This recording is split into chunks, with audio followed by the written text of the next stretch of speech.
Hi, in this video, we want to take a look at parallel computing in R, specifically using the parallel versions of the apply functions. Okay, so the apply functions in R are ways uh, to iterate a function over an object, relatively easily and very efficiently. In general, you want to avoid for loops in R, and the apply functions are a better alternative to the for loops in general. Uh, Now, not everything can be accomplished with these, but a lot of cases, if you want to do a for loop in R, you're better off doing an apply, actually. All right, well, what we're going to talk about now is a case where we want to do parallel programming. So I have something that I could potentially do as a for loop, but instead I want to do parallel programming. I want to take each individual iteration and I want to split them up, and I want to assign different nodes on my machine to do the work. This way it'll be faster than having just regular computations done. All right, so what we're going to do, we're going to go through, we're going to do an example, and in the example, we're going to look at the time it takes for the various versions of parallel apply. This plot right here is the punchline. It shows us the elapsed time for each of the versions, so we can see the punchline will really be that load balancing is a good idea anytime that we want to be doing like real parallel programming. The other punchline will be that the lapply or the cluster apply will be better choices than the sapply, the parallel version of sapply. All right, so let's go up to the top and start the example. So the parallel versions of the apply functions greatly simplify parallel programming in R. All right, so my opinion that if you're going to be doing parallel programming, you really want to look at using the parallel apply functions. This simplifies a lot of the issues that you have to do with parallel programming. With standard parallel programming, you have to worry about assignment of the nodes, which isn't hard, but you have to worry about. And you also have to worry about communication between the nodes and the overall system. Well, the apply functions take care of this for us. It also takes care of the organization of which node is doing which task. This is nice. If the communication step is done inefficiently or the assignment step is done inefficiently, parallel programming can actually slow down the process than if you would have just not done parallel programming at all. So I like using the apply functions for this purpose because it just takes care of it. I don't have to think about it. I don't have to worry about it. I just do it. If you can index your tasks, there's a way to use the apply functions. So if you think about the problem that you're working on and you think about it in more of a vectorized notation way of thinking about it, then there's a way to get the apply functions to do the work for you. If you have the urge to use a for loop, chances are you could do it better with an apply function. Now, load balancing is a way for the overall system to assign tasks to nodes as they become available. And this is more efficient than the default setting if I have tasks that take a wide variety of time, or if I have a large number of tasks in proportion to the number of nodes. Load balancing is, in my opinion, is a good idea, because if it's not a good idea, then we're in a situation that parallel programming isn't that important. And so therefore, it really isn't going to be a big loss. If I'm in a situation where load balancing is a good idea, then it's a good idea to have it, of course. So in general, I use load balancing when I'm doing my parallel programming. One downside of this is that generating reproducible results using random number generator is very difficult, if not impossible, if I'm using load balancing. So just be forewarned about that. If you need reproducibility with random numbers, load balancing is a poor idea. All right, so now let's take a look at what we will do in this example. All right, so here's our game plan. First thing I'm going to do, I'm going to determine how many cores I have on my machine. I'm going to make clusters, or a cluster that sets up the structure to be using those different cores. Then we're going to generate random or pseudo-random random number, normally distributed numbers.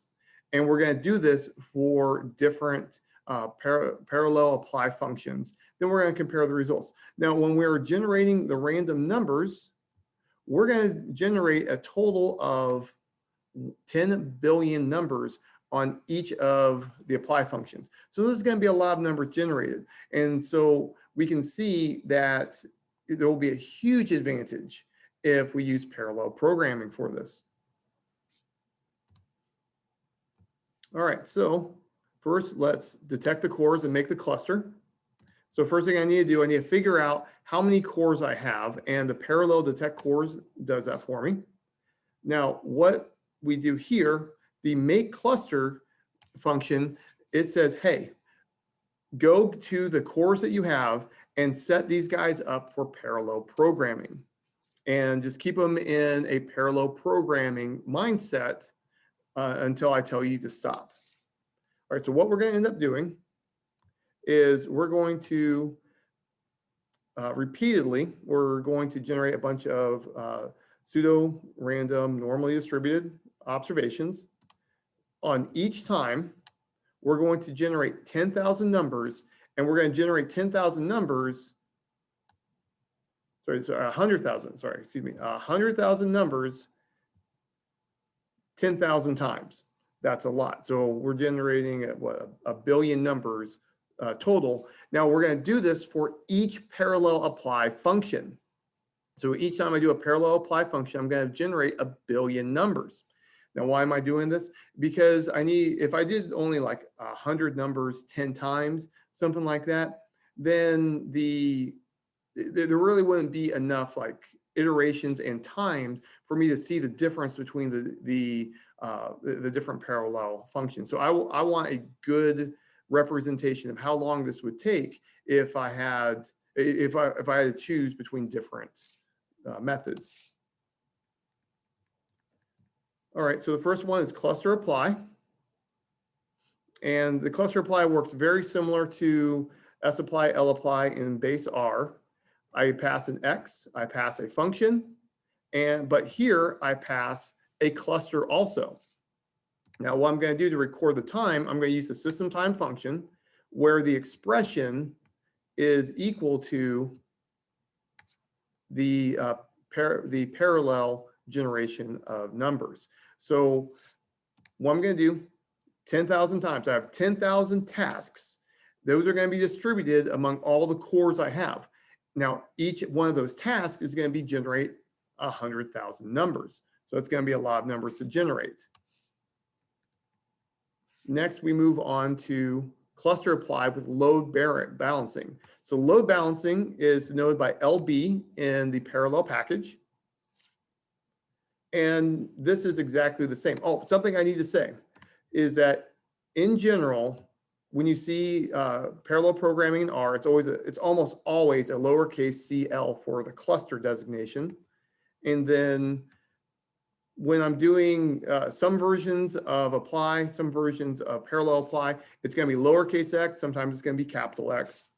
The function call, it's either lowercase fun or capital fun, all caps, F-U-N. And you have to know which one you want in the situation. Now the parallel sapply, what this does, this performs the same or very similar to lapply, but it puts the additional step of trying to simplify the output. And that's what the sapply stands for, to simplify. And everything runs the same way. Here I have capital X and then the all caps fun. Then we have parallel simple apply with load balancing. Now we have parallel list apply. Then we have parallel list apply with load balancing. And if you look through the parameters through here, it's inconsistent about what they call, or if it's capital X or lowercase x, is it capital fun or lowercase fun? You have to be ready for that every single time. But every single time, It's a lowercase cl for the cluster. And a convention that has been established in R, at least in the online community, is that it's lowercase cl for your cluster. I would personally prefer to like spell that out. That way it's easier to remember, but I want to be consistent with what other people are doing. So I just put lowercase cl. Now, after I'm all done with this, it's best practice to stop your cluster. That way the cluster, the individual nodes are not sitting there waiting for the next workload to execute. Now, also something I want to point out, if you use system time and you do not change any of the defaults, it will automatically do a garbage collection. So between each of these parallel programming runs with each of the different methods, it's automatically doing a garbage collection on the nodes. And so that way everything's cleaned out and I don't have to worry about previous iterations slowing down the upcoming ones. All right, so now let's take a look at the results. All right, so we're using system time and we can see that we get user, then system, then elapsed. Now there's actually, I believe, 2 or 3 more additional values that get spit out, but I'm using a Windows machine and those other values do not get presented within Windows. So I'm just getting these 3. And we can see how it looks. And I'll notice that the elapsed time is the worst for parallel sapply. So it looks like the additional step of simplifying the output is slowing down the process. And the one that's fastest for this one is the cluster apply load balancing. And so we see that for us, load balancing did an improvement for cluster apply. We can see that load balancing greatly improved the simplify apply. And we can see that there's a slight improvement with load balancing for the list apply. All right, so here for these tasks, it's a good idea to use load balancing. Now, why is this an improvement? All right, well, if you think about what the commands were, I was telling it to generate random normal numbers every single time. And it was always the same number of numbers generated. So there's not a whole lot of variation in the time, but I have a lot of tasks. And so a small variation in the time with a lot of iterations can make a difference. And so that is where the improvement is coming from. Since I have so many tasks for each node to accomplish, load balancing was an improvement here. So if I have a lot of tasks for each individual node, load balancing is a good idea. Also, if I have more tasks than nodes and tasks vary quite a bit in their time, then load balancing is a good idea. The time I don't want to use load balancing is when I'm going to have very consistent time on each task. If I'm going to have really just a few tasks more than my nodes, it's not going to be worth the additional communication that is going to go through. The other time I don't want to use load balancing is when I want reproducibility with random numbers, because it can be very difficult to make it reproducible. There are ways to fight that, but I don't think the headache is worth it for the cases that have come up in my work. All right, so now let's go ahead and take a look visually at what we got.